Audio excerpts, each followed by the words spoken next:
रुखसत हुआ तो बात मेरी मान कर गया, रुखसत हुआ तो बात मेरी मान कर गया, जो उसके पास था वो मुझे दान कर गया। बिछड़ा कुछ इस अदा से कि रुत ही बदल गई, एक शख्स सारे शहर को वीरान कर गया।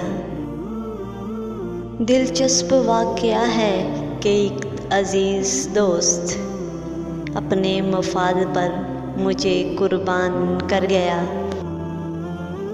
कितनी सुधर गई है जुदाई में ज़िंदगी, हाँ वो जफ़ा से मुझ पे तो एहसान कर गया। खालिद में बात बात पे कहता था जिसको जान, मैं बात बात पे कहता था जिसको जान, वो शख्स आखिर मुझे बेजान कर गया।